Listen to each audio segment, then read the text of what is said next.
Assalamu alaikum and welcome to our 66th webinar at the Center for Islam and Global Affairs at Istanbul Sabahattin Zaim University. The Center for Islam and Global Affairs is a center that focuses on the relationship between the Muslim world and the international order. Today we have a very special guest, Associate Professor Tarik Amar from Koç University. He will be speaking to us about the decline of the American empire and the future of Western Asia in an emerging new world order.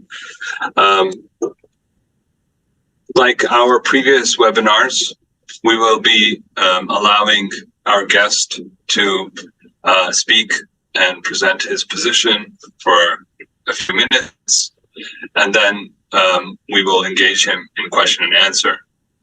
For those of us who are joining us online, you are welcome to forward your questions through the online medium through which you are engaging us, and I will forward your questions to our participants.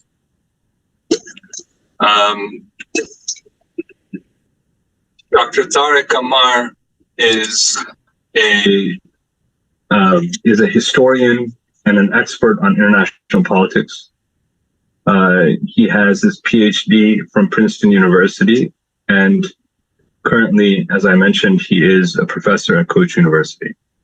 His book, The Paradox of Ukrainian Lviv, a borderland city between Stalinists, Nazis, and nationalists, was published by Cornell University Press in 2015. He's also scheduled to release a book on the cultural and political history of Cold War television spy stories from Oxford University Press. He is quite prolific. I follow him on Twitter. I encourage all of you to follow him as well. His insights are timely, especially given the current zone of conflict and discord that has beset the global order. In the beginning, I invite Dr. Amar to present his analysis of the current state of affairs and a brief history of how we got here and where we're going. Dr. Amar, the floor is yours. Thank you very much. First of all, I'd like to thank you for this very kind introduction, and of course also for the very kind invitation from you and from the Center for Islam and Global Affairs in general. Also, my thanks to the audience and to everyone involved that you've made time. My intention for this talk is very simple. I would like to just speak very briefly, make a few remarks, raise a few questions and issues, maybe present a few guesses of my own. That's almost what they are. That have to do, obviously, with the topic we want to talk about today, as reflected in the title. And after that, I'd be extremely happy to join all of you in the Q&A. Maybe the very first thing I should do, it's a little bit boring, it's a matter of definition, but I think we should clear it up. I should say what I understand by Western Asia. As some of you, or probably all of you know, Western Asia is an interesting, not very complicated, but very important notion about space and politics. Some people even distinguish it from the very similar West Asia. And against that background, I wanted to say that what I understand by it today and here is very, very simple. And for once, I will use a very loaded and Eurocentric term that we rightly try to avoid and replace.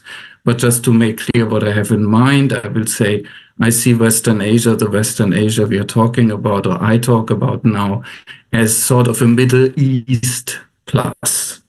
So wide definition, right? Even a little bit wider than that, for instance, of the United Nations. So my talk has a very simple basic structure. I just want to follow the incentive given by the very well chosen title, which has come from the center, and go through a few themes that I think the title raises, as it were. So the first big theme that I see is American decline, right? I should say I'm not going to talk much about the particular notion of an empire. I think it's obvious that the United States is an empire. It's not a typical land empire, but it's in many ways quite typical maritime empire, even if it has modern special features as well. But in fact, you could also, in my framework here, you could just talk about something like American global power, American hegemony. That's a complex notion as well, I know, but you know what I mean. I'm speaking about this larger phenomenon. You could almost call it the American reach, right? And so what about the decline of that? I agree with many others, this is of course not an original insight, that we are looking at a massive decline of this American power, of this American empire.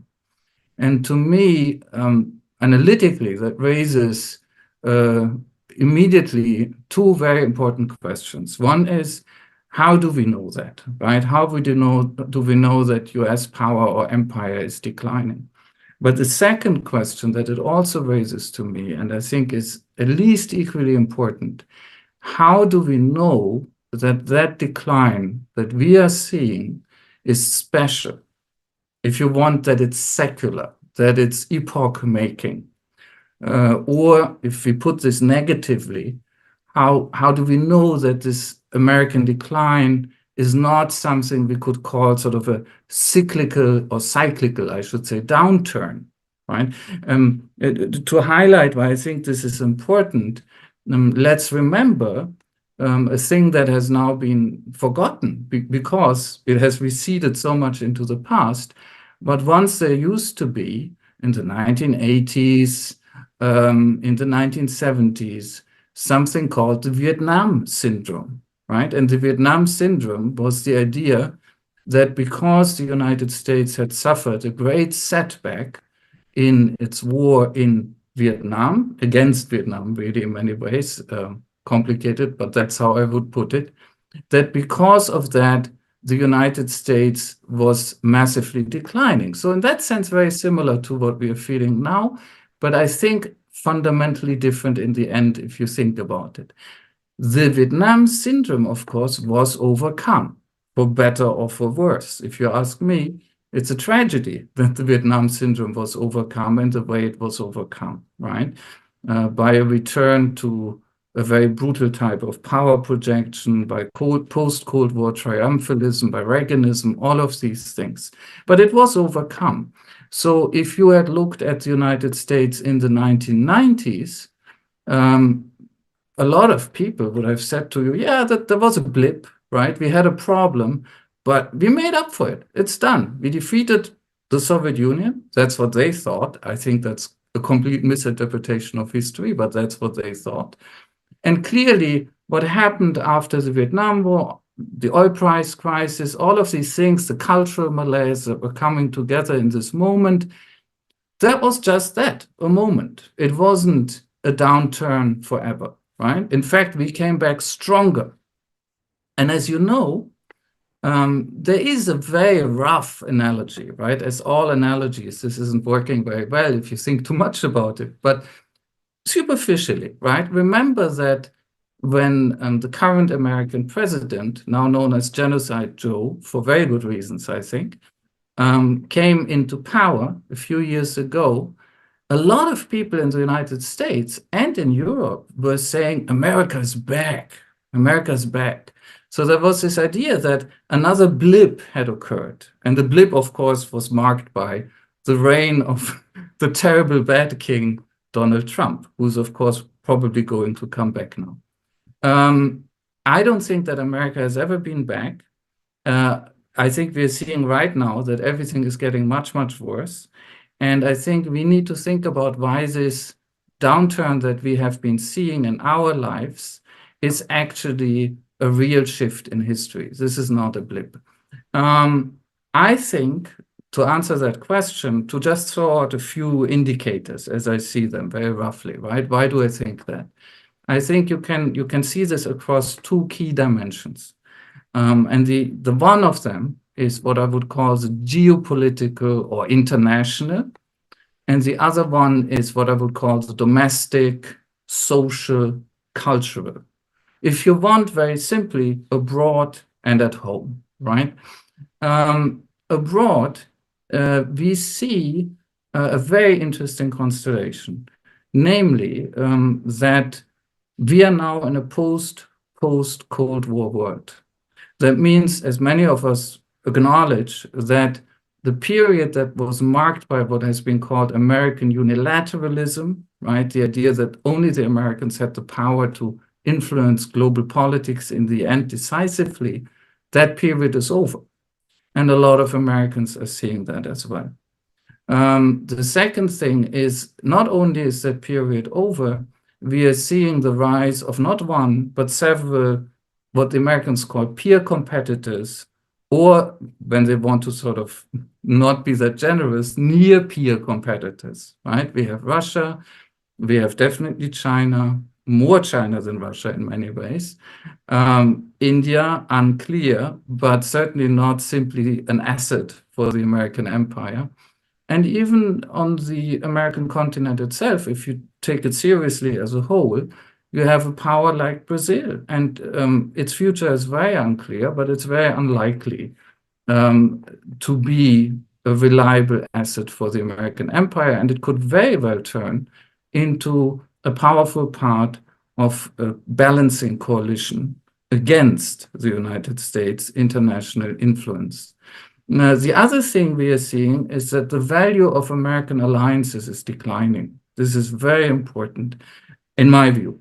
If you look at the way that the US fought the Cold War against its then main rival, the Soviet Union, of course, later, China already entered the picture, let's not forget that. But let's look at the Soviet Union as sort of the main Cold War rival for now. Initially, in the generation of Dean Acheson and people like him, in all their ruthlessness and brutality, which was already very pronounced even then, I would say that the American foreign policy elite was much more intelligent than it is now. And I'm not saying that to insult anybody. I think that's an analytical fact. I don't know exactly why this has happened. But at the time, they were smart enough to understand that if you want to run basically a maritime global empire, then you must make your allies strong. You need, put this very simply, the main pillars were you need a strong Western Europe, at the time Western Europe, of course, and you need a strong Japan. And if that means you have to make the former Nazi Germany, or the part of it that you have, Western Germany, great again, right? You will do even that. And if it means you must make an enemy with which you had a much more cruel fight. Remember, the Americans didn't fight the Germans as much as they fought the Japanese, right? The cruel fight with the Germans was mostly done by the Soviets, right? But the Japanese-American fight in the Pacific was horrendous, right? So even those, they rebuilt. So the underlying idea was that you need strong partners. They must be under your control. In this sense, they are clients, absolutely. They are not going to have enough power to challenge you or to escape your control, but they are also partners.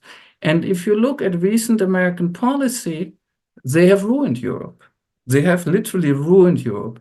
The paradox is that the European Union has never been as controlled by the United States as now. It's controlled to such an extent that it's ready to commit suicide for them, and it's doing so. But what is, of course, the other side of that coin, the flip side, is that, well, if you ruin Europe, it's also a much less important asset in your struggle for global hegemony. So you have two things going on. You have in the geopolitical arena a weakening relatively to other new power centers, and several of them, all of them are in Eurasia, and we can talk about why this is very important. I don't want to go too far into that. And at the same time, you also have a weakening of your own alliance system, partly caused, I think, mainly caused by the United States itself. So I think that's the geopolitical dimension. Very quickly about the domestic social dimension. This is, of course, very debatable. I think I would be challenged very much on this, but I do think that the United States is in deep cultural political crisis. We know from political science and polling that polarization is at unprecedented levels. I would put this very simply. A lot of Americans hate each other. And let me add a personal note here. I often speak very critically about America because as a polity, I think that's unfortunately the reality. But I'm not anti-American at all. It's not only that I've been trained there as a graduate student, my wife is American. And so is my daughter because of that fact. So there's no emotional bias on my side. In fact, until recently, I personally have had the overly optimistic hope that America would turn around, and I don't have that hope anymore. It's too polarized. Americans now believe in values that are too far apart. It's really, to me, it's difficult to understand why they're not yet fighting each other. And I think that the spate of talk about civil war that we have clearly seen over the last 5 to 10 years is indicative, unfortunately. America also, of course, has an enormous problem with the fact, and this is very much like the old Soviet Union, just worse actually, that it's in principle a very rich country, but it's overspending on geopolitics, on power projections abroad. It's neglecting its infrastructure, it's neglecting its schools, it's neglecting its healthcare. Very short, it's neglecting its population. This is an empire whose elite either never fully understood or doesn't want to understand anymore that, to put it very crudely, you cannot run an empire without taking good care of your human capital. And they're definitely not doing that. So I keep it here very short because Q&A, we want to have some time. Now, the next big question I asked myself based on the title was, so what about this new or emerging new order of the future, right? And there I see two, again, main questions. And I think they're literally vital. They're life and death questions for humanity, pretty much. And they are, will there be order? Because we don't know that, right? Order doesn't have to come about. And I really don't, I'm not kidding about this. It may sound like it, but will there be a future? Think about it like this. The doomsday clock, which you probably all know about, which is sort of a curated model or an assessment of how close we are to nuclear war, has been as close to midnight, I think they're at formally 90 seconds now, as never before for a long time. That's very, very bad for very good reasons. I would say I would like to highlight a few reasons, and only a few. One is that I should say elites, have apparently lost their fear of nuclear war. This is an enormous problem. During the Cold War, and people like Sergei Karaganov have pointed this out on the Russian side, he has come to terrible conclusions, which I don't share. But during the Cold War, I think he's right about this, elites had a very healthy fear of nuclear war. There was a tacit agreement between the major nuclear powers, and the major ones really were just the Soviets and the Americans. There were others, but the Soviets and the Americans were the ones at the time who counted, that you don't want to really touch these weapons. And because you didn't want to touch these weapons, although you constantly threatened each other with them, that also had a dampening effect on how far you could go in the many proxy wars that these powers actually fought. Because as we know, the Cold War wasn't cold at all, right? It's only cold if you're sitting in West Germany in the 1980s.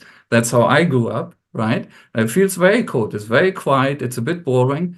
But in reality, of course, the Cold War was a massacre in many parts of the world, in Africa, in Asia, to an extent in Latin America and Indonesia. It was a mixture of proxy wars, literally massacres, coups, and so on. And please don't get me wrong, I think the Cold War was awful. I'm not at all of the sort of John Lewis Gaddis school where, you know, we sort of glorify this event and admire it for how well it went. I think it was absolutely awful. I think it's a miracle we survived as a species. But it is still true that in the end, there was a modicum of restraint, which had to do with this species survival. And this restraint I don't see anymore. Nuclear weapons are far too thinkable, and the talk about war is far too thinkable. We have seen it recently again in all this loose talk about this NATO maneuver, Steadfast Defender 2024, the biggest by far since the end of the Cold War, 90,000 troops and so on, that is going to begin, I think, in 2 days. Again, I don't want to make it too long, but I don't think we can count on an ordinary future. I hope there will be one, but we are also in a very dangerous place. What do we mean by order, right? Well, for a transition period, if we are lucky and it doesn't end in catastrophe, in global catastrophe, things could be quite chaotic, or maybe I should say disorderly, right? And at the end, maybe a new multipolar order would emerge. And that, to me, raises the third question in this complex, in this part of my talk, which is, what are the ways in which a disorderly transition period could lead not to a new order, but to an apocalyptic war? And what are the ways in which the opposite could happen? We go through a disorderly transition period, my apologies, but we make it through without World War III or World War III with nuclear weapons. To address the first question first, I think one way into an apocalyptic war is if the United States elite cannot find its way to accept a relative decline in its power. The United States elite right now, I think, is stuck in the 1990s. They are trying to defend something that's already gone. They're trying to defend a historically extremely anomalous situation in which one big country calls the shots on the globe. That is not normal. The opposite is normal. Multipolarity is normal, right? And if we don't get the United States elite to rethink this fundamentally, that's our surest way, I think, into massive apocalyptic war. It could be triggered in various places. It could be obviously triggered in Western Asia. It could also be triggered by now in Europe, something that was not conceivable for a long time, but Ukraine is sort of pointing the way, right? And the talk that NATO now employs is pointing the way as well. How could we get through this transition period without an apocalyptic war?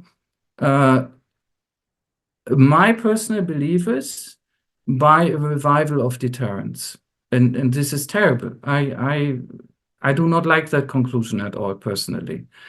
But I think that the only way to make sure that the United States, to put this very bluntly, does not set the world ablaze just because it can't fully dominate it, is to threaten it massively, as never before.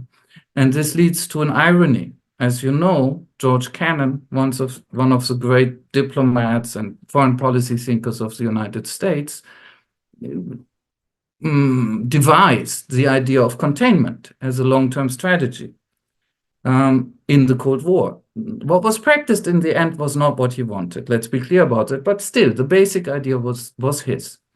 And I do think we need to contain the United States. We need to counterbalance the United States for its own good, actually, to avoid war, a war that would also damage many Americans terribly. And why would that be a good thing for them? I think we need to contain the United States, deter it through its process of finding a new and, in terms of power, not of prosperity, but of power, reduced place in the world. So the third block of things that I should address, because this was also something I was asked to talk about, is what about the consequences specifically for Western Asia, right? I would cut them up like this, or I would structure the problem like this, right? The first point is about the presence or the retreat of the United States in or from all or much of Western Asia. We have lived for so long with the United States being all over the place, and I don't mean carrier groups shipping around, right, in the seas. Right now, I mean some of the about 800 bases the United States, I think, now maintains globally, right? That it's hard for us to even understand or imagine, at least for me, actually, I should talk about myself, that there's nothing natural about this. You know, there's nothing necessary or naturally preordained about the fact that the United States has bases in Western Asia. I'm still saying the Middle East as well. I think it would be best for them to all be gone. I think there was a time in which you could make an argument that the United States was exploitative, like all empires, that it took good care of its own interests, like all empires, but it provided something. It provided, call it order, stability, policing, whatever. I think this is no longer the case. I think the United States is now producing disorder, more than order. It always did that too as well. But now I think the balance of the United States as an empire is clearly negative, not only for itself, but for others.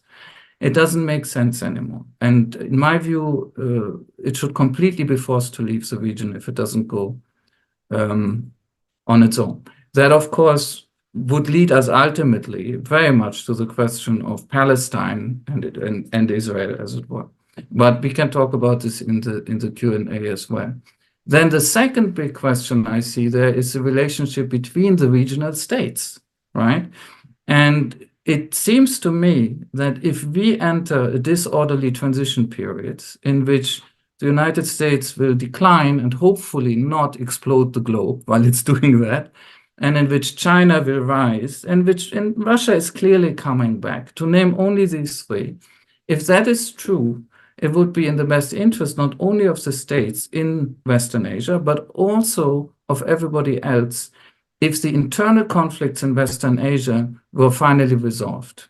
And of course, a key conflict here is Iran, Saudi Arabia, right? If that sort of axial conflict were to go, and it doesn't have to be there, it really only emerged after the Second World War, right? I mean, there are deep roots, I understand this. But as an acute geopolitical rivalry, it's a fairly young thing between these two states as they are now. That conflict would have to go and be set aside, and that would probably help a lot with stabilizing the whole region. One last point I would like to raise is it's not only then about the relationships between these regional states, but also between them and these newly important outside powers, which, for instance, very much, I think, in this region includes China. To an extent, it includes Russia as well.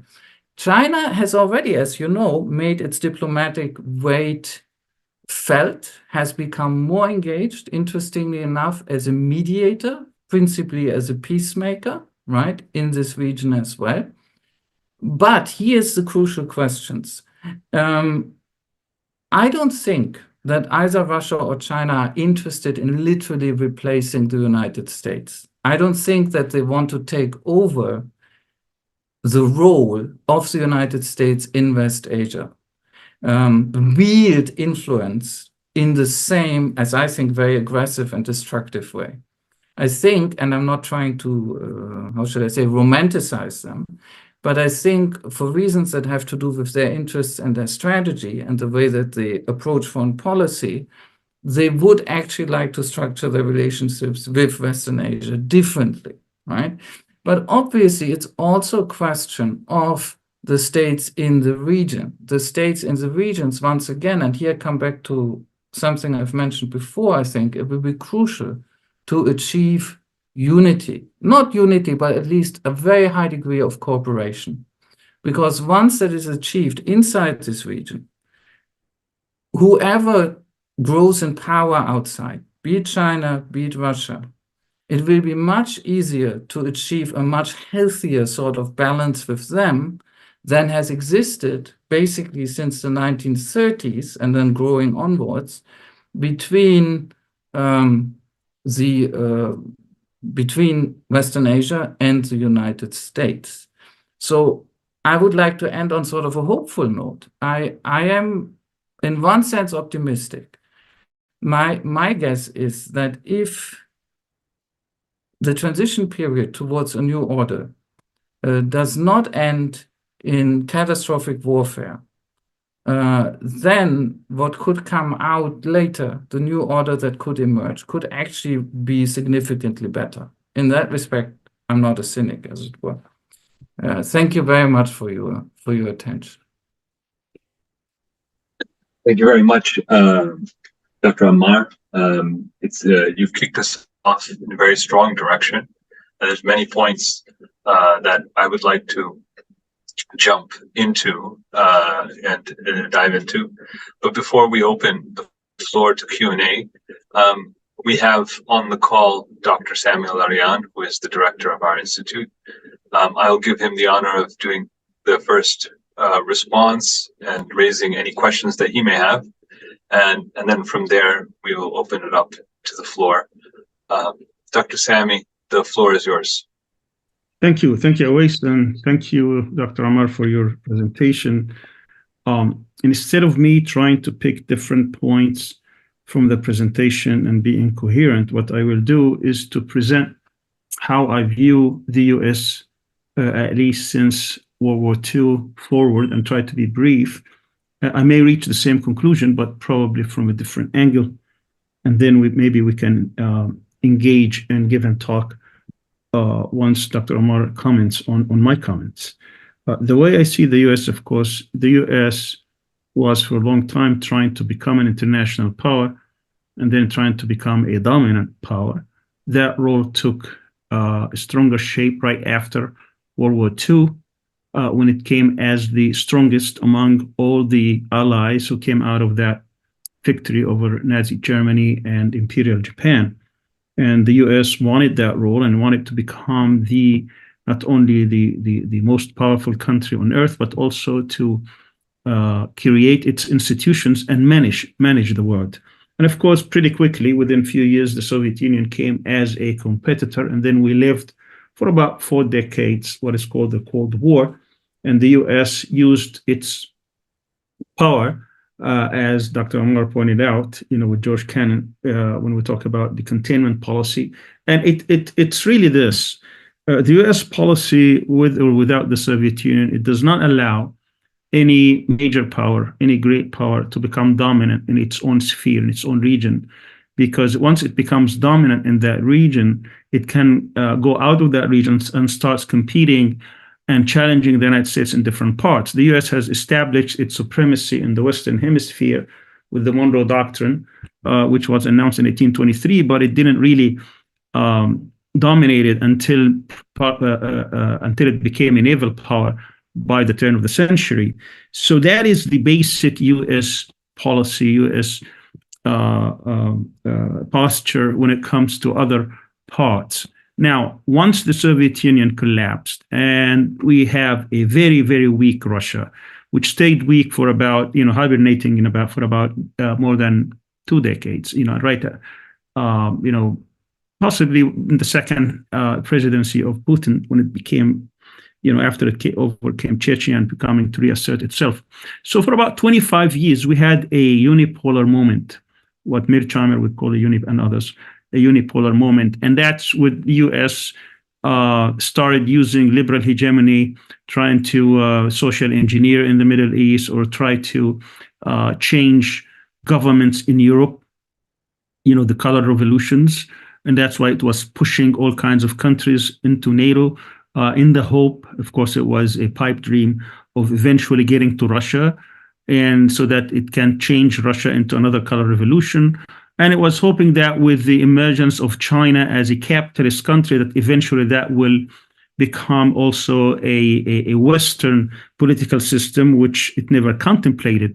So, and it pursued a social engineering policy in the Middle East, which was obviously another pipe dream. In other words, it pursued three strategies, all failed. The turning of Russia into a Western country, of course, that failed miserably. And what we see today in Ukraine, the same with China. You had a strong economic growth in China and still a totalitarian system. And also in the Middle East, it didn't even get past Afghanistan and Iraq to get to the rest of it. Now, with the emergence of China, the U.S. Main concern is to stay as the dominant power in the world. Now, when we talk about the collapse of the order that the U.S. built, it's about the balance of power. Once you have great power competition coming back in place, and still, when we look at the balance of power, it's still in great favor of the United States. In pure power, as Dr. Amar pointed out, we have 800 military bases around the world. The U.S. exists everywhere. It has 11 aircraft carriers. China just got one and building another two. It's not even dominant in its own backyard. And Russia is a very distant third power. I think what the U.S. has been trying to do, Trump has shown that the U.S.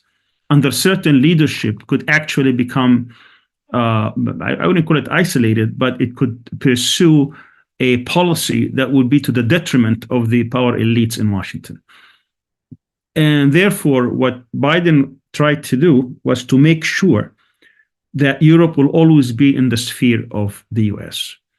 And the dangerous path that Germany was pursuing with Russia, with the Nord Stream 1 and 2, and trying to be dependent on Russian gas and energy sources, and trying to open up. I think the U.S. basically manufactured, and I think goes back to Bush 2 rather. It manufactured this Ukraine crisis in order to make sure that NATO will stay relevant and that they can always isolate Russia at the expense, of course, of the Ukrainians. And they bombed and destroyed Nord Stream 1 and 2 to make sure that never takes place, so that always NATO would be the central fact of Europe. And by that, then Russia is basically out of the great power business as far as the elites in America are concerned. And instead of NATO being irrelevant, now NATO is needed more than ever, and the US is the dominant power in Europe. And I'm talking about strategically here, and then I will come to the domestic later. In terms of China, certainly now the power elites in the US are seeing in China as being the greater threat, but still a distant threat. So what they have been trying to do is to contain China through different alliances, military, political, commercial, and otherwise. And also they're trying to use China's soft power policy, which is the Road and Belt Initiative, by creating this new India, Middle East, Europe corridor, in which it would have taken over the China initiative, and also trying to undermine China through all these different policies that will try to isolate China. And for the Middle East, because of the Zionist lobby and the Zionist influence, they tried to do something for the Palestinians, but certainly Trump didn't care about them. And Biden knew that this is too difficult to handle, especially with the right-wing Israeli government. So they tried to bypass the Palestinians and try to hand over the Middle East, because the Middle East is very important because of oil in Israel. I don't have to go through this and why. So what they were trying to do is to hand over the same way Nixon did in the early 70s, where he wanted to have a proxy powers taking over America's interest in China, in Iran and Israel. So Biden wanted to hand over this task to Saudi Arabia and Israel, and they weren't going to crown this spring with another normalization pact. Of course, what happened on October the 7th is that this whole thing collapsed and became and it unraveled. And that's why America came so strong and so vicious and so brutal and so genocidal in trying to reverse this. And of course, so far they have, despite all the sacrifices the Palestinians had, they failed to do that. So what we have here is certainly still an American, Pax American order. The question is it collapsing? Is it declining? Is it waning? So in terms of power, certainly, if we go back to 1991 or 92, Chinese economy was about 7% of America's economy. Today is 70%. So certainly the balance of power has declined, but still in big favor for the US. I believe the way we can measure American decline or the American empire, there could be two indicators. One is how much the world economy depends on the dollar. Today, we still have 62% of transactions, of commercial transactions between countries are in the use of in US dollars, and about 80% of the actual banking transactions are in dollars. So that's the more it declines, the more the American empire would decline. And number two, of course, is the American bases, and they're not declining; they're actually increasing. They just built two huge bases in Romania, and now probably we'll do another one in Romania and Poland, and now probably we'll do another one in the new NATO states. At any rate, certainly we might be going into the direction of two orders, and I think that would have been unthinkable until the Ukrainian war, when Russia was totally cut off from the economic system of the American order. And Dr. Amar mentioned also Brazil and India. I don't see this at all, at least not in the next 50 years, being emerging powers. India is pretty much, of course, it wants to, but it lacks so many items that it would never reach that, not even a regional power with Pakistan there. But it is right now. It's really in alliance with the U.S. on many issues. Doesn't mean it doesn't have independent foreign policy when it comes to certain items like its relationship with Russia, which America would tolerate. But generally speaking, when push comes to shove, it will be in the corner of America, and now it's even becoming more in the corner of Israel. So with Brazil, of course, it's trickier because Brazil is not even dominant in its own region. And I'm not sure Israel wants, of course, to become independent, wants to become a decent, probably medium-sized power, and it will try to exercise that within the realm of BRICS. So the way I would hope we can come to this, I wouldn't call it unraveling, but to a point where we could see the empire basically taking a different shape is, and that's the question. Are we able to, or the China, Russia, and perhaps those who would like to join them, are they able to create institutions around the world that other countries could be attracted to in order to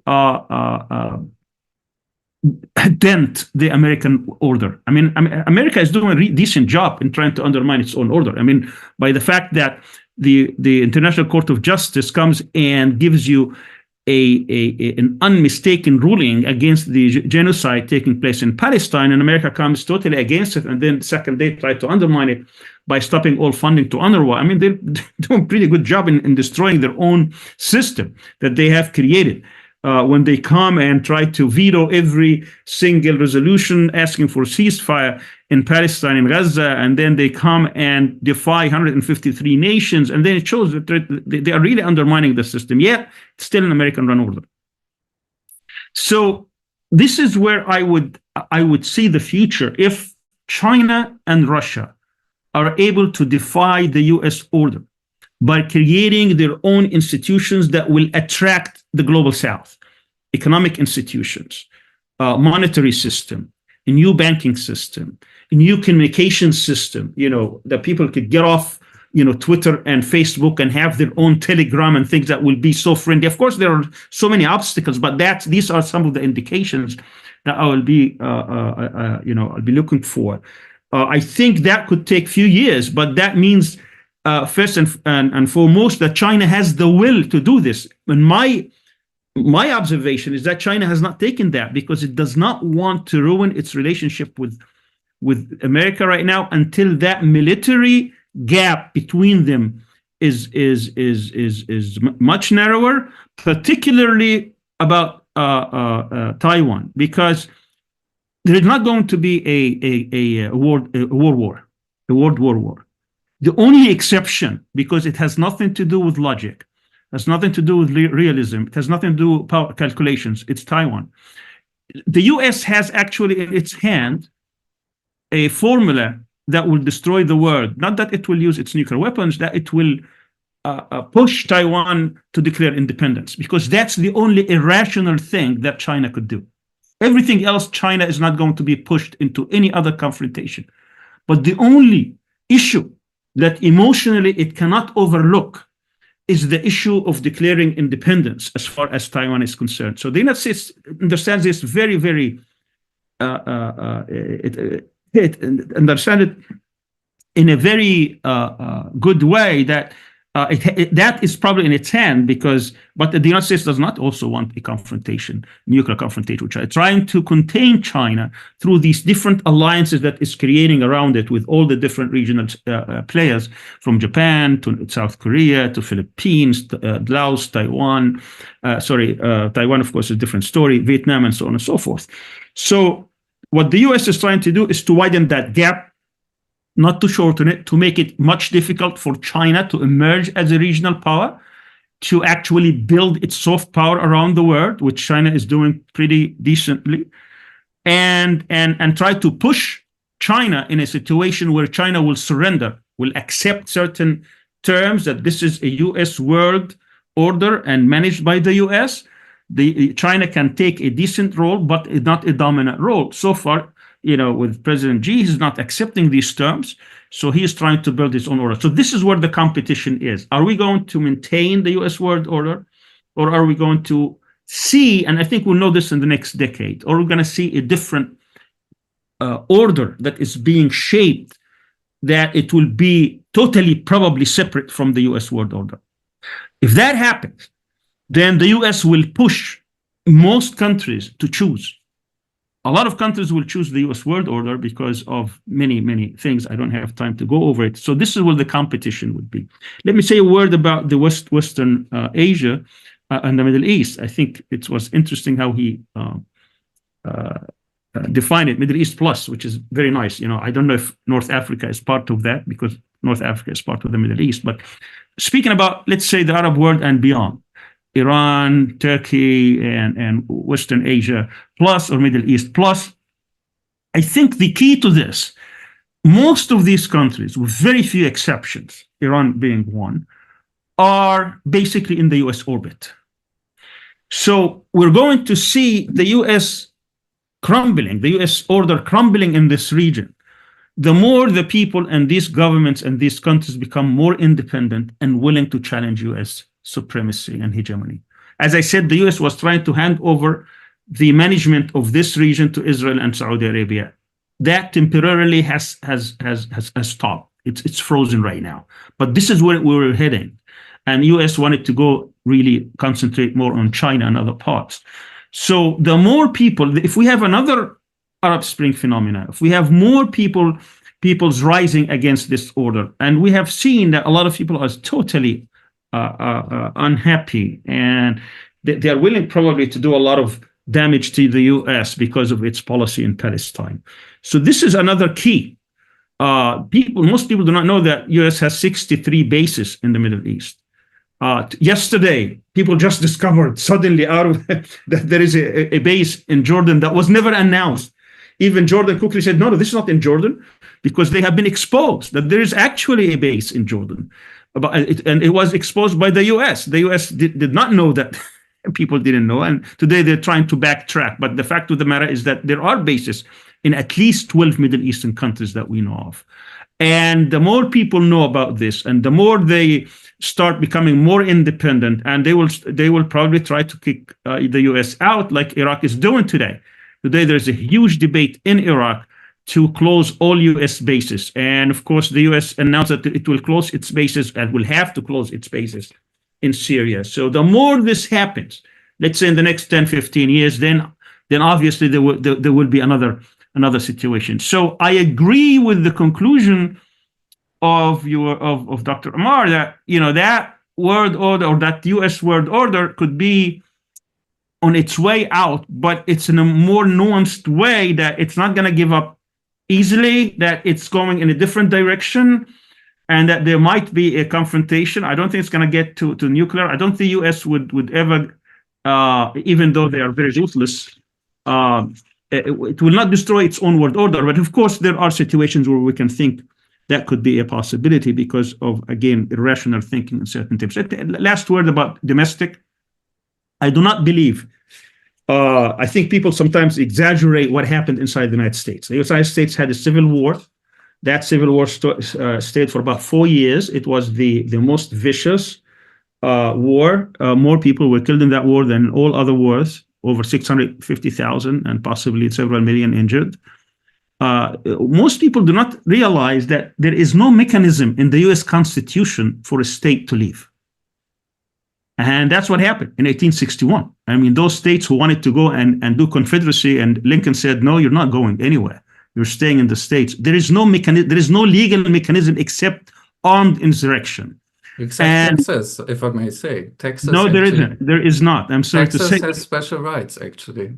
It doesn't. It's not like actually, I've actually heard that as well, that Texas no, in its Texas constitution. I mean, we can debate that. Yeah, no, but I can actually talk about this more. But there's so many things we can debate that. But I think when you go back to the Constitution of the U.S., you're not going to find that there is any exception for anyone, because what happened is that the way you get into become a state, once you become a state, there is no way to get out.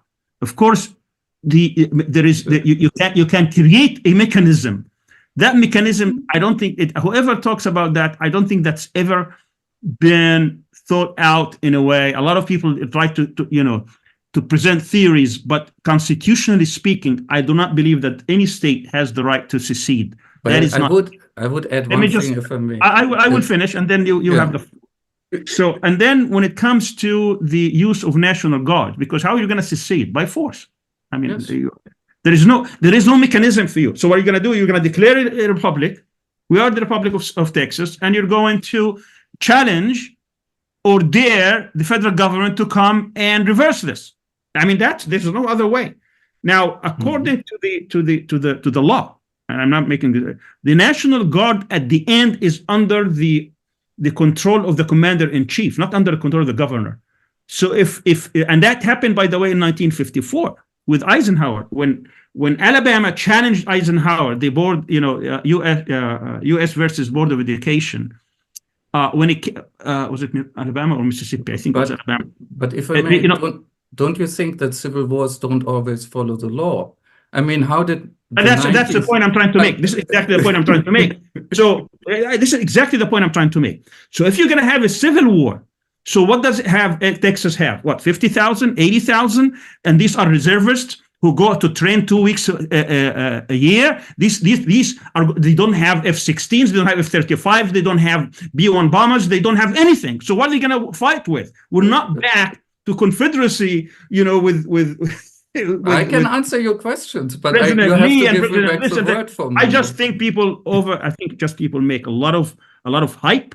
I don't think that's not hype. I'm sorry, I reject that term for myself. Okay, I'm not. This is not about you. No, it's not. But it's not hype. I'm sorry. It's a bit more serious. I just say that. Okay, I mean that's my position. I just want. My position is that those people who talk about secession, who talk about civil war in the U.S. are exaggerating a lot, because what these states would. I do not discount the fact at one point when the U.S. is no longer the primary world leader, is no longer leading this world, it has a lot of economic problems. And that will happen when it can no longer print money without consequences. When we reach that point, then, and only then, you could have problems within the states that can basically break the rules and break the Constitution, and everything goes. Short of that, you still have a Supreme Court, you still have Congress, you still have state houses, you still have all kinds of things, media, powerful media, and capitalist society. For a rogue governor to simply say, I am seceding, I'm going goodbye, that's not going to go. I mean, whoever is in the White House maybe with the Dr. Sami, exception. for the sake of time, I think we I'm need done. to. I'm done. We need to conclude. But my conclusion is that I generally agree that this is what I think. We'll come back to you, Dr. Sami. I mean, in a second. I'm done. But I'm done. let's let Dr. Tarik Sure. I said I'm done. some of those issues. Yeah, sure. Right. Dr. Tarik, anyways, let's continue our conversation, and I'll let you respond to Dr. Sami in a bit, especially regarding the issue of the domestic scenario that you raised. Let me just give you 2-3 minutes to respond, and then we'll continue our conversation because I have questions that we have to get to, and we're getting short on time. So please give your response as you feel fit. I know that those are extensive remarks, but we also have questions. So if you could keep that in mind. Sorry to put that burden in your basket, but go ahead. Yeah, okay. So look, I really don't want to eat up much more time because I want to have time for the Q&A for everybody.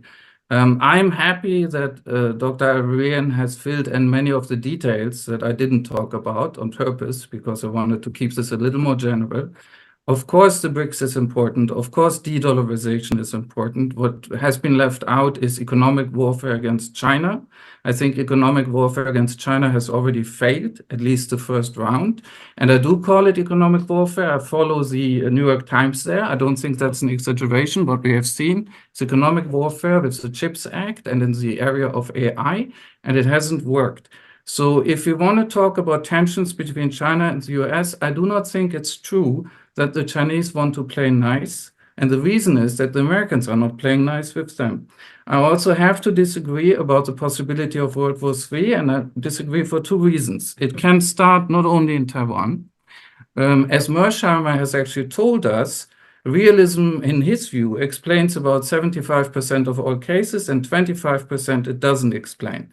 So there is actually an area in the behavior of states, even for an arch realist like Mearsheimer, which we cannot calculate and which is irrational. And this irrationality, which was referred to by Dr. Al-Arian, of course, himself, can also work in other parts of the world. Concerning nuclear weapons, let me say very, very carefully or shortly why I think it's a real possibility. During the Cold War, we had fewer nuclear weapon states with smaller, not always smaller, sometimes bigger, but with simpler arsenals, right?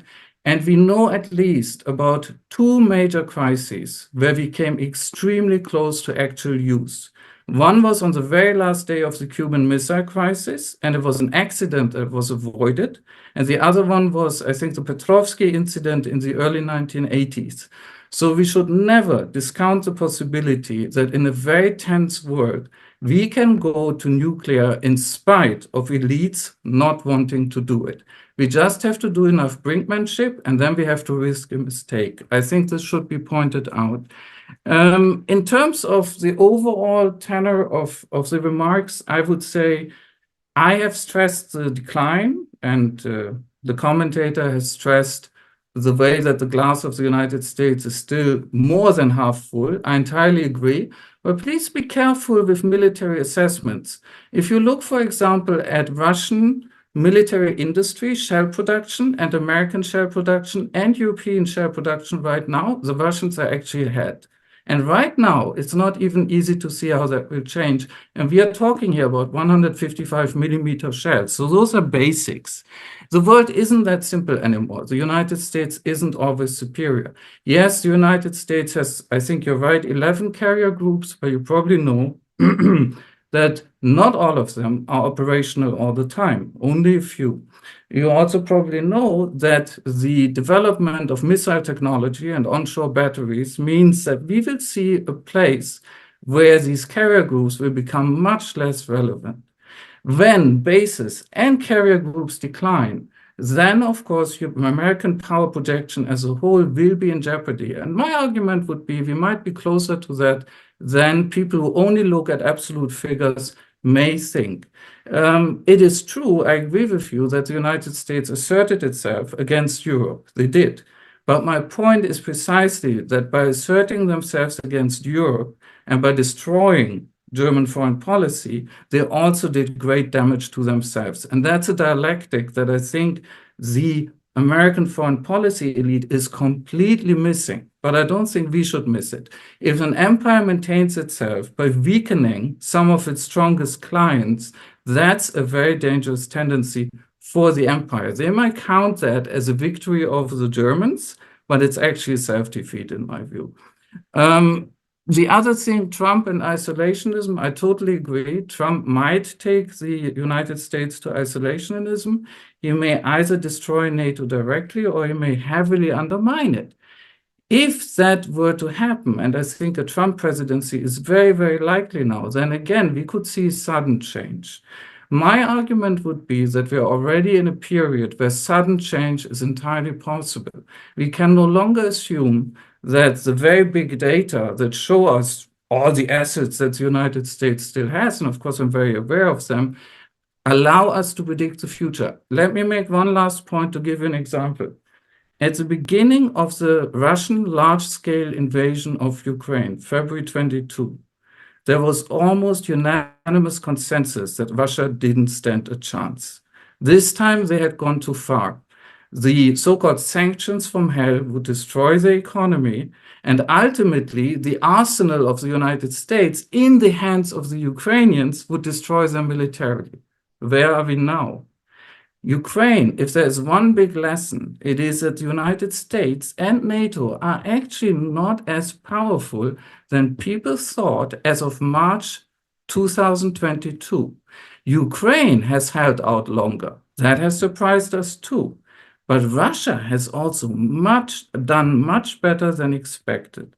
So I would be very careful putting too much stress on all those American powers that are still there. And the other thing we should mention, last one, is, of course, the enormous burden of public debt in the United States.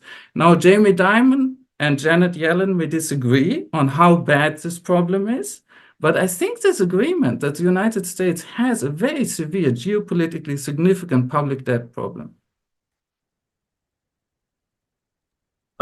Thank you very much. I want to raise a couple of questions from the audience.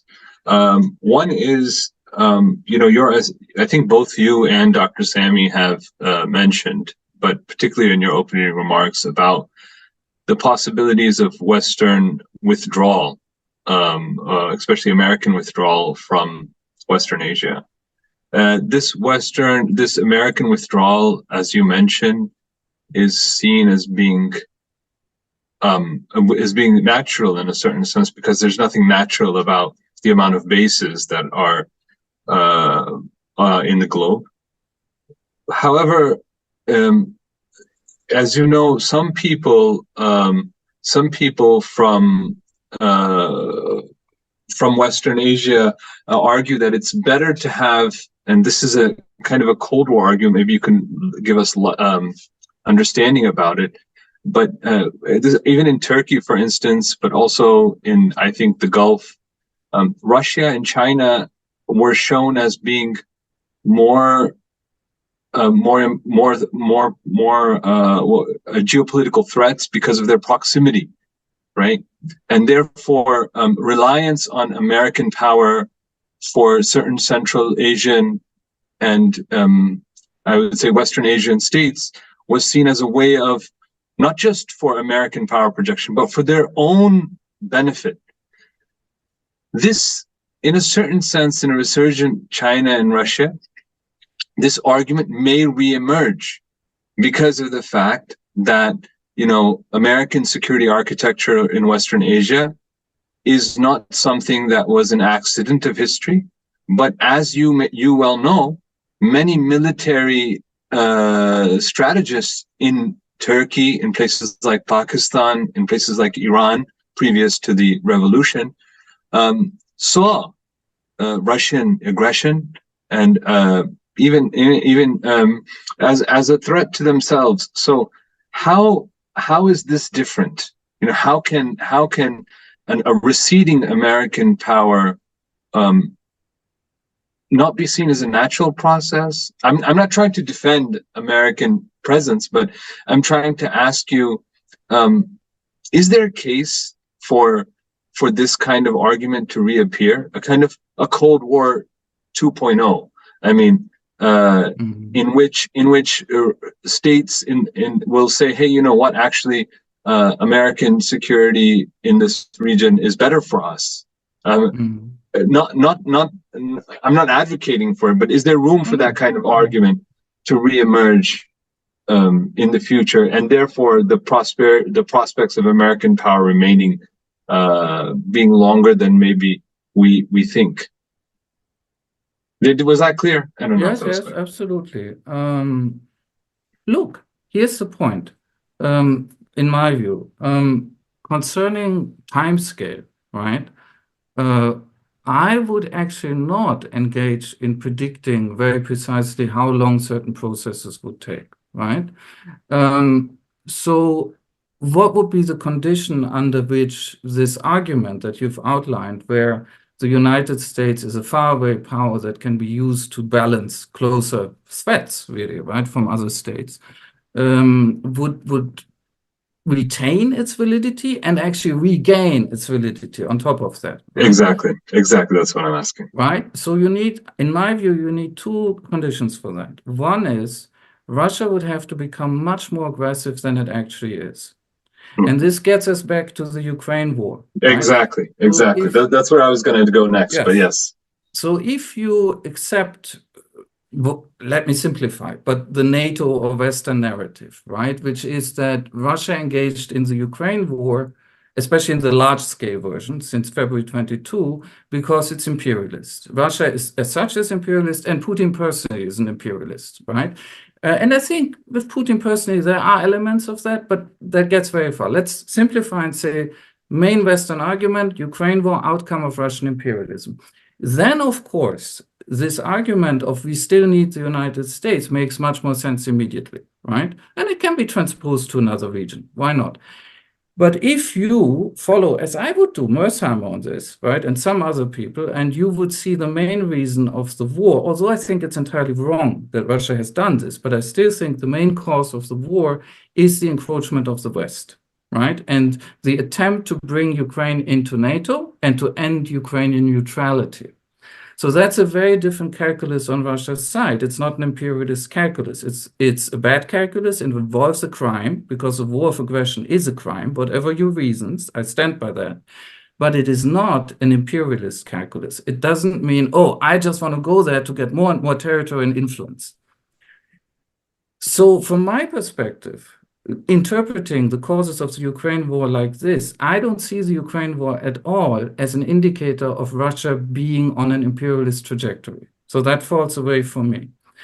China has, up until now, really been very, very careful to show that it wants to project its influence through finance, through infrastructure, and through diplomacy, and to a certain extent through soft power, right?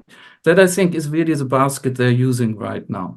So South China Sea being one of the areas of contention, right? So there's the issue, the South China Sea. I mean, the issue of Chinese encroachments there, and then also the Taiwan issue. So these are, these are arguments for the 2.0 argument, you know. But I know, but this time I was thinking of the Middle East, right? Because I think your question was about the Middle East. Of course, yes, it was. And for the Middle East, if we said, I agree, there's a whole other box to open there with the South China Sea and Taiwan. For the Middle East, I think it's very hard to make an argument that you need the US to keep the Chinese out. And I think it's even hard to make one about Russia. The one counterexample that is regional is Syria, right? But the Syrian case is very complex, so it's hard to make any simple argument. And still, it is a fact that unlike the Americans, like it or not, the Russians were invited by the Syrian government, right? I'm not saying that the way they waged the war with the Syrian, for the Syrian government was good, but they were invited under international law, unlike the Americans who were completely illegally in Syria, right? It's a fact of law. So again, I just think this, precisely because the Soviet Union is gone, and precisely because Russia is not the Soviet Union 2.0, the argument for we need the Americans to keep the Russians out, very, very weak in my view. And I think it will decline over time, actually. Thank you. Another thing that you mentioned was the possibility of for Western Asia, and I want to kind of focus on Western Asia because of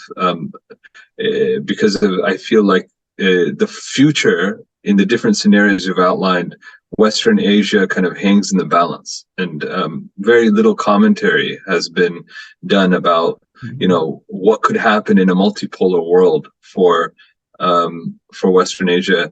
Do you see the possibilities of there being a Western Asian power as a pole, or are we fated to basically pick sides? Is there any way that we could see? You were talking about containment of a kind of insecure falling American power, but the fact remains that in a multipolar world, will we see a pole that could emerge in this region, or is this region fated to be either in the camp of Russia or China or India or something of that nature? I really don't, obviously I don't know an answer to that question, right? Yeah. Here would be my thoughts. I think it's hard to imagine if you look at the region and ask yourself, which states would possibly have the capacity to be a regional hegemon? And I think Dr. Al-Arian is, of course, exactly right about his description of the core principle of American power. Prevent not simply another global hegemon, right? The principle is prevent another regional hegemon to arise, because that's a basis that could grow. Now, if you ask this about West Asia, even if we include Pakistan, right, which often is included, I think the three states that could be a regional hegemon under certain circumstances, hypothetically, let me finish, would be Turkey, Iran, and Saudi Arabia, right? I personally don't see others. Now, and here's the problem. I think if you think more about this, these three can't do it either. They may all be powerful states with a lot of potential, demographic, even technological, right? Iranian nuclear program, Turkish arms industry, military capacity, Saudi Arabia, enormous wealth, and so on and so on. So they have certain things that are going for them. But I think none of them could actually lead all the others, partly because there are always two others at least who are very close competitors. So in my view, and this may be utopian, and that may be tragic in the end, the only way that a region like West Asia could be a pole is by finding a very high level of cooperation without a hegemon inside the region to cluster around. And that's a very, very tall order, right? That's the one thing I would say about this. I see. Is there any possibility, now we have seen, for instance, and we didn't mention this yet, but Yemen, the issue of closing, one of the interesting things about Western Asia is that Western Asia, if you include Turkey in it, holds 3 of, I think, 7 of the choke points. Is there, and the Houthis have kind of shown what can be accomplished by threatening these choke points. Is there a possibility that this could continue in the future, whereby these choke points could be used as leverage, Western Asian leverage, in the battle of containment, or is that something that has to wait until the bases are the American bases are withdrawn? Is that a possibility that you see coming, or is that something that will not be in the cards?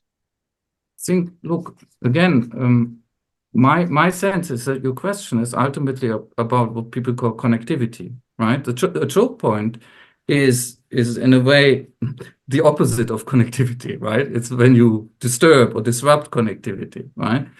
And let me say one thing in advance, which is that, and this isn't an answer to your question, but I think I should say it here because we've brought up the Yemen, Ansarullah, Houthis, whatever you say.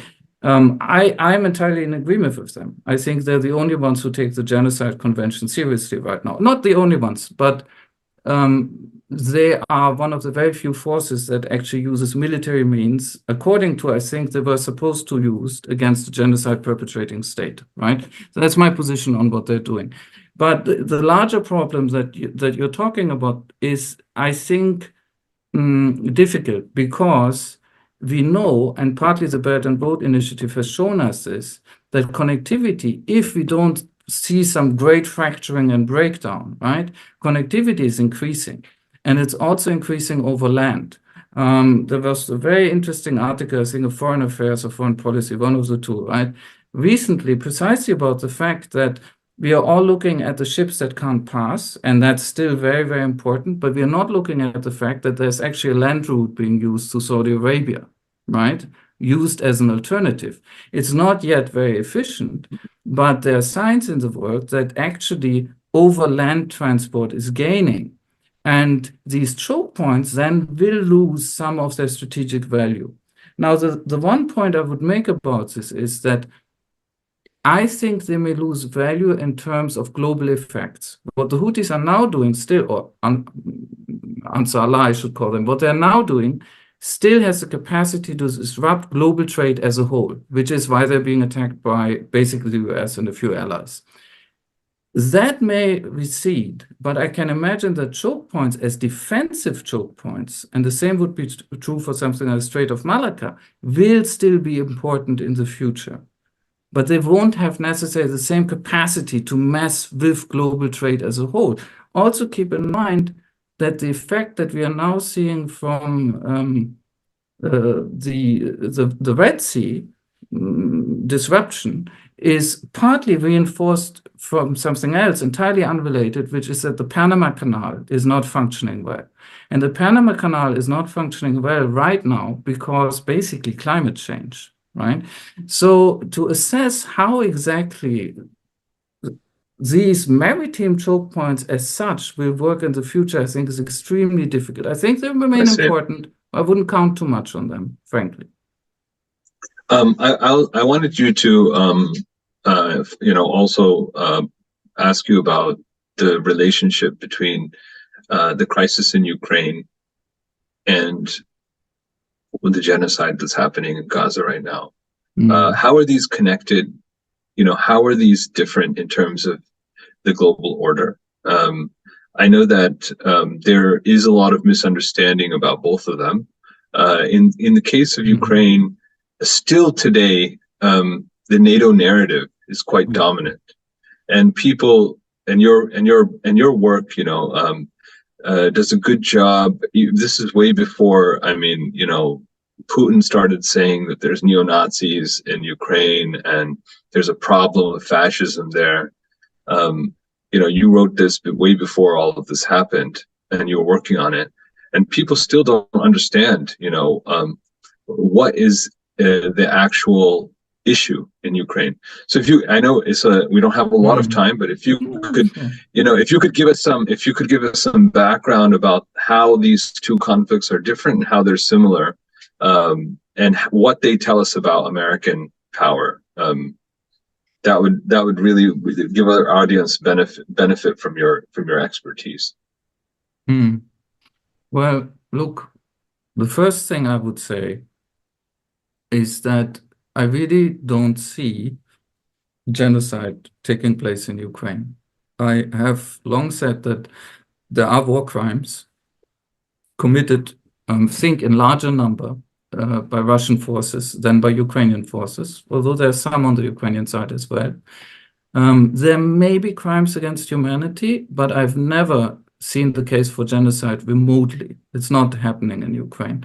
There is a genocide, in my view, happening in Gaza, committed by Israel.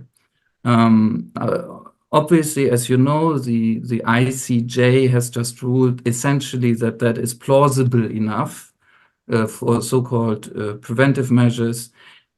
Personally, I think it's already perfectly clear and has been clear for a while that this is a genocide.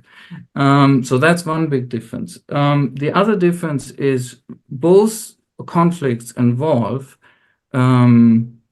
allies, let's put this very neutrally, allies, de facto allies of the United States. One is Israel and the other one is Ukraine.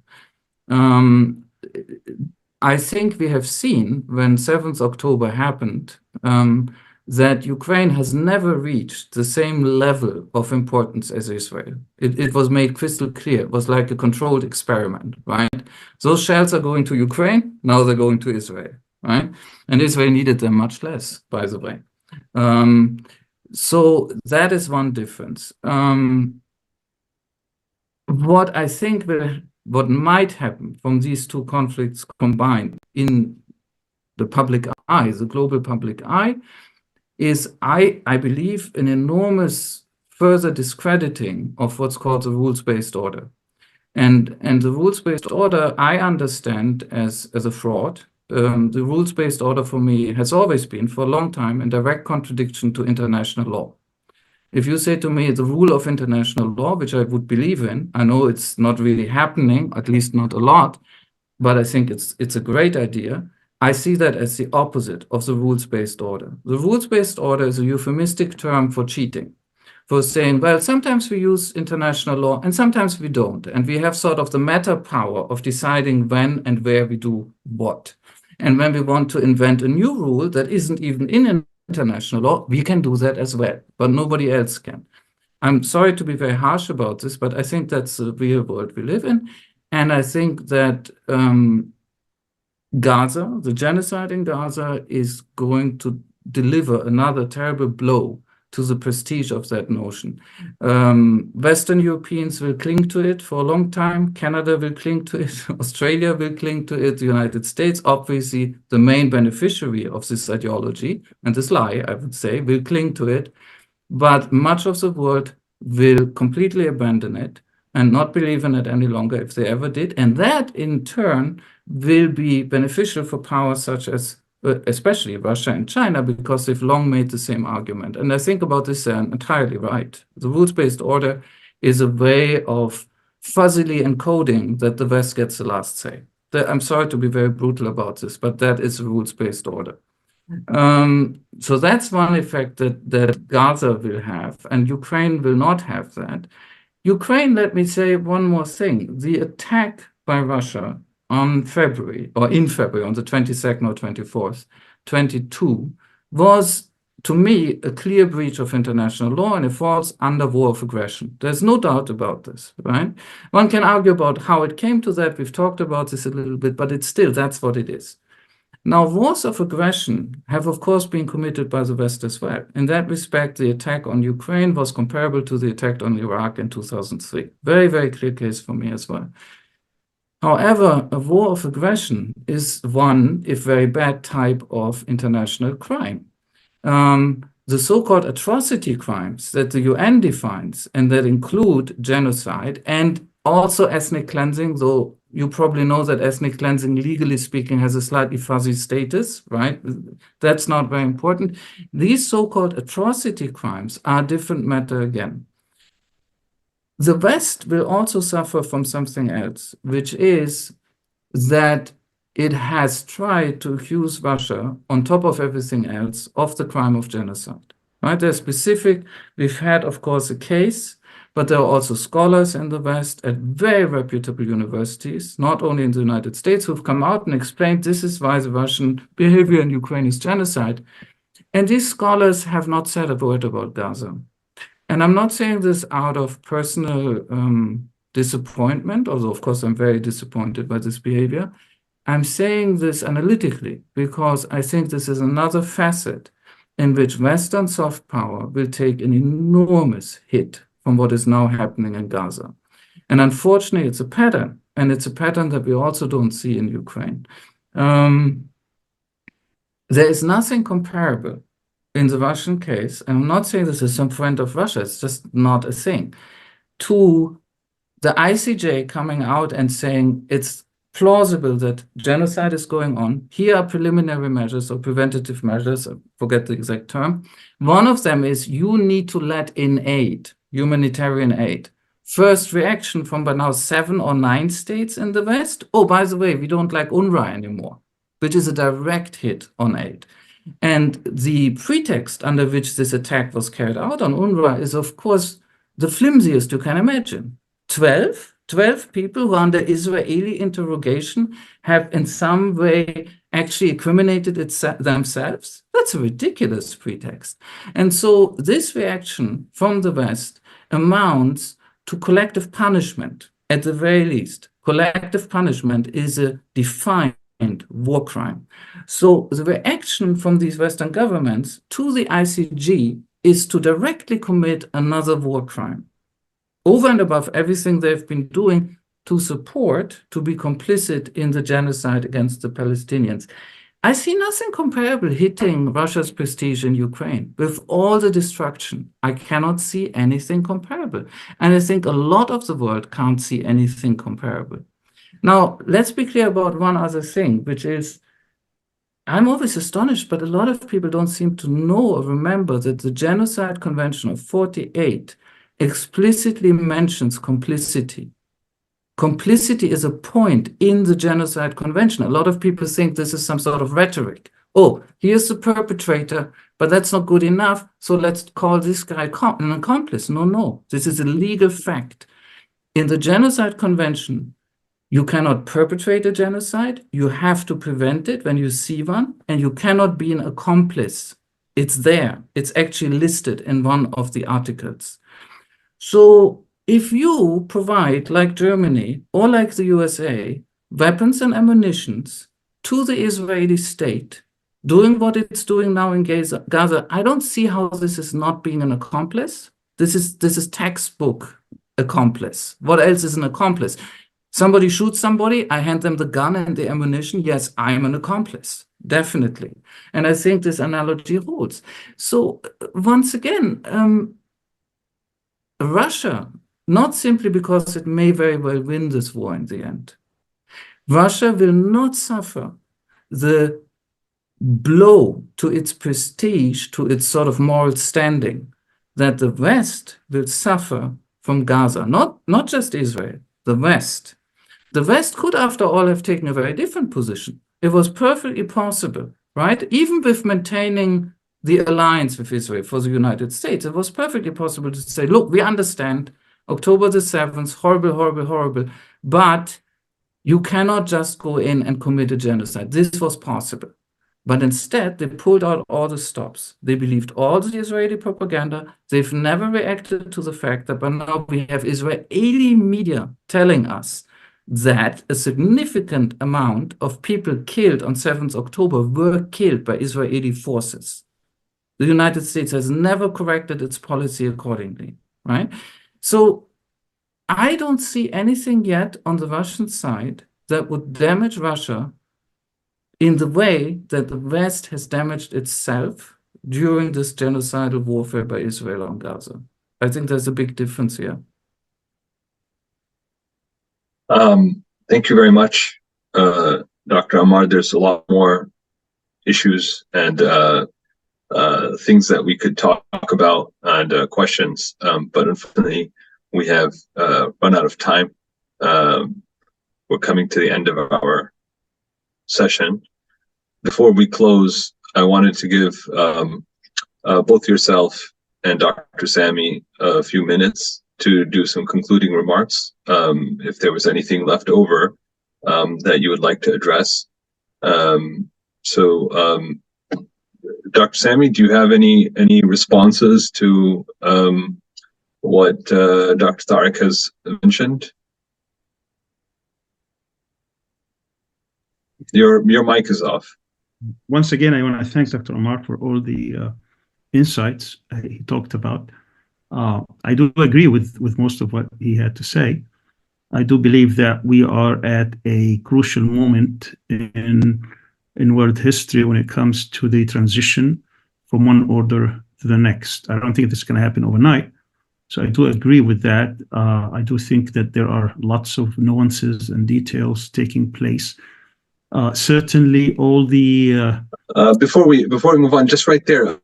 So both of you say that this isn't a cyclical downturn. This isn't a Vietnam time in terms of recovery. What would be the single thing?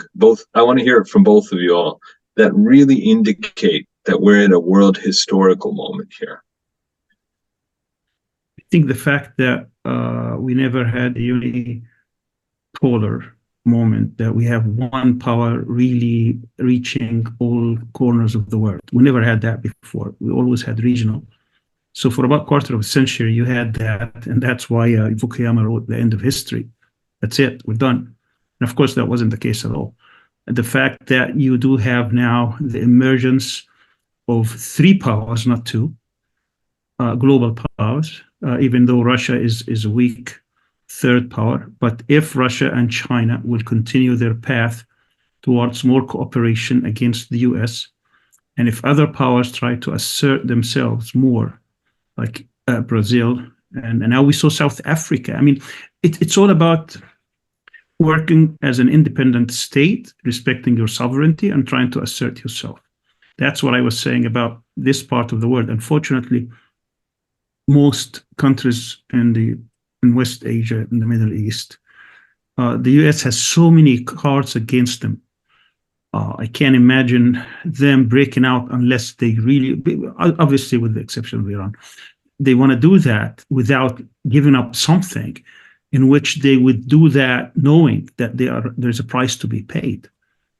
Turkey didn't want to pay the price. Could Turkey have done something to impact and pressure the US and Israel? Of course it did, but it would have been a huge price that they didn't want to pay. And I think that's true of Saudi Arabia. It's in a much more even profound way. I just want to say I'm very thankful for this discussion.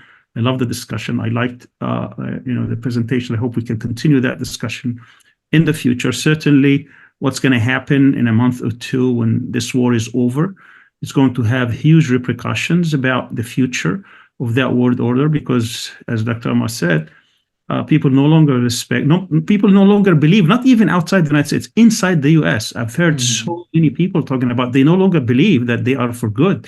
Whatever the government was saying throughout the history in the past 7-8 decades, we're doing this for the greater good of the people and so on and so forth. Now they know they have been played, they have been lied to, and that everything they stood for, even all the lies of Iraq, that started it. But now it has completed it. I mean, with the genocide that before our own eyes. I mean, we saw this in 82. Probably both of you were not born or very young, but I saw it every single day, but we see it for half an hour at the end of the day. We didn't see it 24/7. Now it's different. You're seeing it 24/7. Nothing's being done about it. That's going to have a huge impact. I think what the US just committed the biggest, strategic mistake in terms of maintaining its management of this world order, and it's going to pay heavily for it. Again, thank you, Dr. Amar, and thank you, Owais, for moderating this. Dr. Tarik, I give you the concluding remarks. If you could, just before we end, you had mentioned three countries, Saudi Arabia, Iran, and Turkey. Could you give your assessment?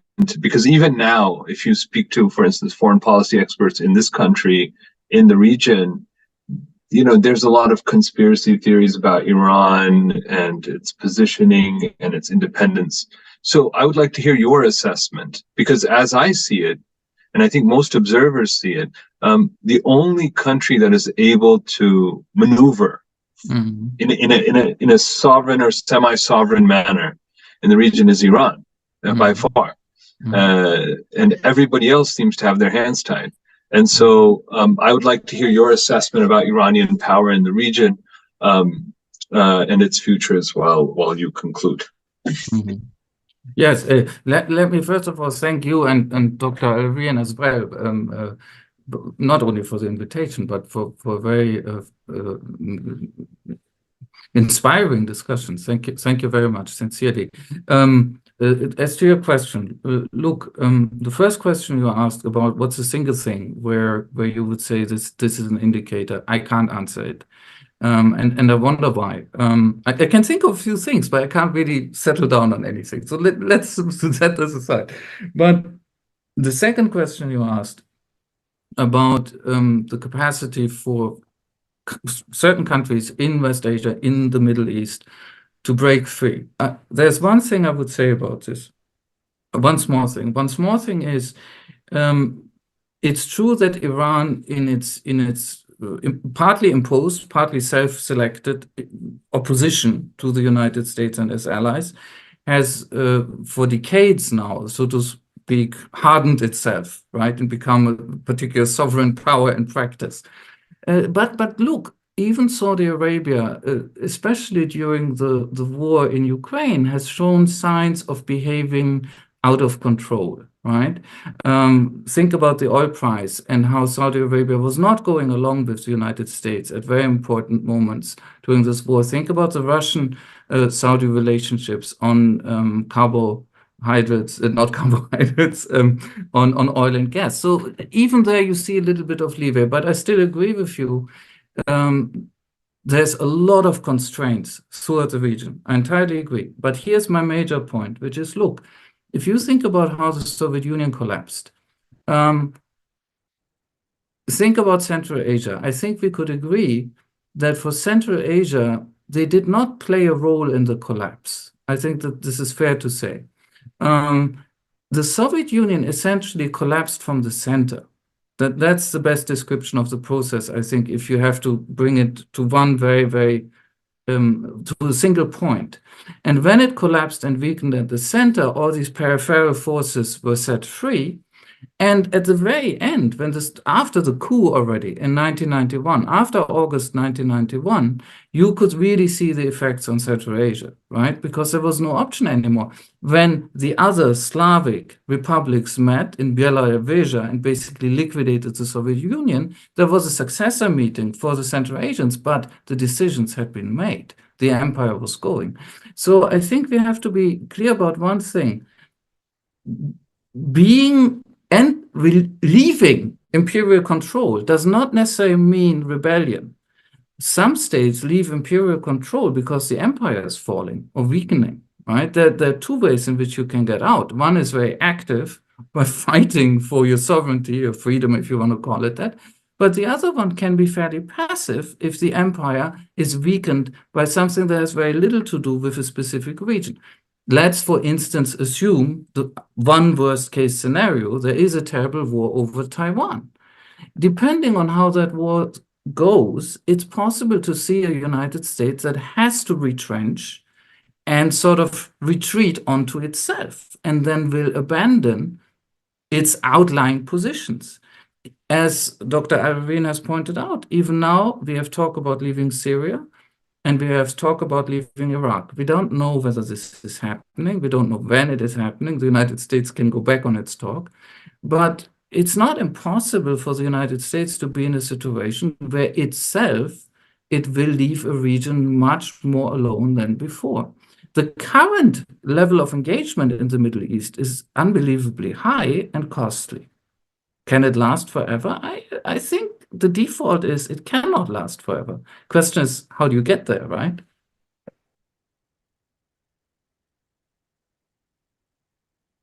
I can't hear. Thank you very much for your concluding remarks and your insight. I think we went over by a few minutes, but we also started late. I apologize for indulging you and the audience, but it was such a fruitful discussion, and I really look forward to seeing you at our center. We'd like to see you in person. That would be great. And I think we have so much to discuss and talk about that a webinar is not the only medium in which I think we could find mutual benefit and cooperation. So I want to extend a sincere and very heartfelt thanks to you. And you joined us even though you were feeling under the weather. I hope a good conversation, would help to alleviate your symptoms. And Dr. Sami, thanks for joining. And I want to remind all of the viewers and listeners to keep your schedules open for the next webinar that will be posted in a few weeks. Thank you very much. And from Istanbul, Assalamu alaikum.